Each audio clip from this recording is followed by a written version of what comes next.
There are many different perspectives on what constitutes the Enlightenment, and, depending upon the region that you're interested in, the cultural and philosophical strands will differ. However, one thing to be sure is that this new period of development was an effort to transcend the traditional authority found in religious and political institutions through the use of science, reason, and human ingenuity. Rather than existing and subject to God or king, mankind found a new optimism rooted in human potential. The Enlightenment spans the mid-17th century to the close of the 18th century, ending with the French Revolution and the rise of the Romantic period. Although France and England were the primary seat of Enlightenment thought and cultural change, the ripple effect dramatically altered the future of the West. During this time, the rise of science contributed to a greater naturalism concerning the universe and a movement away from metaphysics.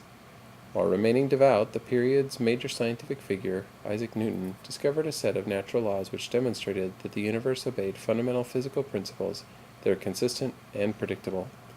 For many, this signaled a reduced need for theological explanations of material existence and suggested that humans could have greater control of their environment should they understand the dynamics that undergird the universe.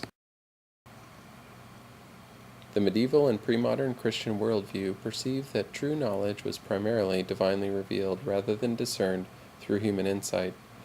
However, with the rise of reason as an alternative epistemology, an emerging humanism was born, in which persons saw themselves as emancipated from controlling political and religious dogmas that reduced human freedom. Traditional authority was being replaced by human rationality and individual will. The effects of the Enlightenment were many. However, regarding the historic institutions of monarchy and clergy, Enlightenment thought influenced discontent, rallied against the limitless and despotic authority of the aristocracy. A demand for a free market economy and the freedom of labor advanced the Enlightenment fervor among the general populace. Furthermore, on the backs of vocal critics like Voltaire, the validity of the Church was challenged, as traditional perspectives on human nature were called into question, and the new science provided physical explanations for phenomena that had previously been explained theologically. The Enlightenment also stimulated a universal leveling, seen in the discourse on inalienable rights independent of tradition or religion. John Locke, proponent of a new, detached freedom that was perceived to be constitutive of human existence, specified life, liberty, or possessions as that which no other has a right to harm. This and similar thought paved the way for the emergence of democratic values, replacing the established and inherited hierarchical order rooted in the aristocracy.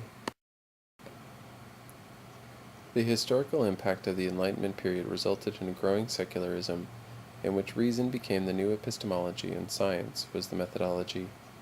Furthermore, with the rejection of traditional authorities, a new political vision rooted in democratic values of equality, liberty, and individual rights began to spread. A common-sense philosophy, influenced by the rise of reason, shaped a greater appreciation for the ordinary life, industriousness, and working for the common good. The distribution of power away from the monarchy to the general population, coupled with the emphasis on reason and science, prompted a rising optimism in human potential.